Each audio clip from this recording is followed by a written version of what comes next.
Hola! Welcome to your video for this week, a speech video again. Also, I was a little bit far away from things, but here, oh my God. My apartment's a little bit older, but I'm so close to everything. I can walk everywhere. Ugh, it's great. But enough about me, tell me about you. What's happening in your life? What's up? What's new? What's good? What's good? What's good? Too intense. Today we're going to be talking about reduced speech, and we're going to zone in specifically on conditionals and how we reduce the conditional formulas when we speak. I'm going to take examples from each conditional 0, 1, 2, and 3. I'm going to say them formally as they're written, and then I'm going to say them conversationally and naturally as a fluent speaker would, and then we're going to compare what's different. So snap if you like free education, or better yet, subscribe if you like free education. So we're gonna get right into it, nothing extra. We're gonna start with a 0 conditional example. But if you're not familiar with conditionals, perfect. Why is it your lucky day, you might ask? Because I have plenty of my conditional videos linked in the description below. But as always, just be careful. In some I look much cuter than others, and in others I look busted. We were going through some things. Ooh, and I have a really good one on Cambridge keyword transformations, specifically focused on conditionals too. I remember that video. It was a lot of work. Okay, 0 conditional example 1. If you want to use the oven, you can. I'm not gonna use it. This is like a 0 conditional permission style. Here it is again, formally. If you want to use the oven, you can. But then here it is informally. If you want to use the oven, you can. If you want to use the oven, you can. If you want to use the oven, you can. Okay, so think about it. What changes between the formal and the conversational? That if and the you, they combine and it becomes if ya. If ya. If you want to use the oven, you can. A lot of times with conditionals, the subject is you, and when you have if and you together, it's a lot of times going to become if ya. Here's another one. If you hurry, we can make the 7 o'clock showing. If you hurry, we can make the 7 o'clock showing. If you hurry. So there it is again. Also, if we're going to get really in detail here, we can talk about stressing words as well. If you want to use the oven, you can. If you hurry, we can make the 7 o'clock showing. In both of these examples, most of the stress falls onto the words at the end of each clause.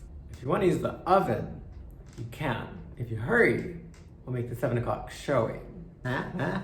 See? If you plant green giant arborvitaes too close to each other, they will grow into each other. They're too big. Green giant arborvitaes, it's a type of tree, really common in the US. I didn't know she was a landscaper once upon a time, did you? I think we need some photo evidence. Ew. People don't know. I'm so butch. But let's look at that sentence. Now I'm gonna say it conversationally and faster. If you plant green giant arborvitaes too close together, they'll grow into each other. So the same thing happens from the 0 to the first, that if you, the if ya, but also in the first conditional, we have an auxiliary verb, will. So of course, as with all auxiliary verbs, something's gonna happen there. We contract it, we use the contraction, they'll grow into each other. Okay, here's another first conditional example. If you eat your peas, I will give you a cookie. It's really hard for me not to say that with a southern accent, to be honest. Laura, I'm not gonna ask you again. You need to sit down and eat your peas. Otherwise, I'm not giving you a cookie after dinner. You need to listen. You need to listen. Otherwise, you're gonna fall off, hurt yourself, and bust your head open. I'm actually a white southern mom at heart, so.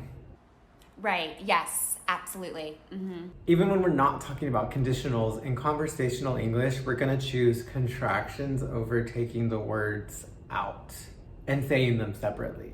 Like contractions, contractions, contractions. It's just natural. And that's all I wanna say about the 0 and the first. So let's move on to the second. Second conditional formula, if plus the past tense, would, sometimes could, plus the base verb. Ooh, my accent came out there too. Second example, as it's written, if I had some extra money, I would get plastic surgery. I am in Brazil, so don't be surprised. Now let me say it a little more conversationally. If I had some extra money, I'd get plastic surgery. If I had some extra money, I'd get plastic surgery. What changed? Really talk to me, people. Tell me everything. Contraction. I would becomes I'd. General rule, if you're at that level and you want to sound like a fluent speaker, use contractions. But just note, this works for a subject pronoun in would, but it doesn't work with could. And then what I really wanted to talk about today is the third conditional. Who doesn't love a 5-part formula? Okay, formula here. Make sure it's in here. Example, if you had paid me on time, I would not have called you so much. But then we think, who says it that slowly? Who says it that robotically? Now I'm gonna say it both ways. Written, if you had paid me on time, I would not have called you so much. You better have my money. And then conversationally, if you had paid me on time, I wouldn't have called you so much. Really fast. Okay, let's take this apart. In the first clause, you have if you had paid me, so the past perfect, correct? But in speech, we really reduce that auxiliary verb. Sometimes we even get rid of it. Good job, listen. If you had paid me on time, it's barely there. You make the shape with your mouth, but there's barely any sound that comes out for the D. I feel like there's a dirty joke in there. And I think this is why people have trouble with the formula for the third conditional, because in speech, you don't hear this tense. But in writing, we teach the tenses in there. So of course, that's confusing. Then in the second clause, we have would not have called you. A lot of words with an auxiliary verb, small word, and the small word not. So, would not have. Of course, these are gonna become reduced and combine. I wouldn't have called you. I wouldn't have called you. It doesn't really matter what modal is here, would, could, should. It's always gonna eat that following word to make some combination word. Eat it. Okay, another example. I'll read it formally. Mary, if you had not left the party early, you would have been there to see Jason. Here it is informally. Mary, if you hadn't left the party early, you would have been there to see Jason. So the same areas are changed here. In the second clause, would have been, you would have been. So we say woulda, woulda, woulda.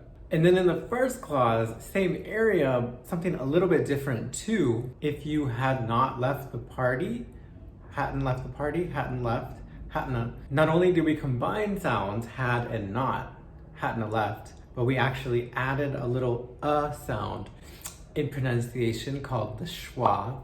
Hadn't, we added that. If you hadn't left. So what you hear in natural speech doesn't quite match the formula, but we are actually following the formula. And the last example for the third, we're gonna phone a friend. We're gonna take a little clip from the show Friends, popular American TV show. If you're not familiar with it, how do I say this nicely? Face stuck. Okay, so just a little background. Monica and Chandler, two characters from the show, they just got married and they're at the airport waiting for their tickets. They're standing in line and there's a couple in front of them. They're super in love, also on their honeymoon. That couple gets their tickets, their seat assignments, and they actually get bumped up or moved up to first class seats. Then it's Monica and Chandler's turn. They go to the counter, they talk to the airline employee, get their seat assignments, no first class. Monica is so annoyed, so she says, damn it, if we had gone around them like I said, then she would have given us those tickets, she being the employee. But I just said it like it's written, but watch this. If we'd gone around them like I said, then she would have given us those tickets. Damn it! Fast, yeah? And she said woulda, right? So we do use the third conditional formula, but we say it so fast. I think this is pretty accurate. We say it so fast, it's hard to hear the formula. And a lot of times we mix other tenses into the third conditional formula. For example, Katie, if you didn't want to help us clean the apartment, you should have said something. Katie, if you didn't want to help us clean the apartment, you should have said something. So you have the simple past, a characteristic of the second conditional, mixed with overall what looks like the third conditional. Look at that second clause. Should have told, it has the three parts of the third conditional. Confusing, no? Ne? Ne? Alrighty, that's it today. Short video. I really need to work on my TikTok. We're just trying to keep up with the kids today. If you don't follow me on TikTok, well... Choices. It's really just me sitting there trying to look cute, explain a phrasal verb with some Ariana Grande in the background. That's all you're missing. Anywho, the next video should be about Brazil, so I will see you next time. Later, ho!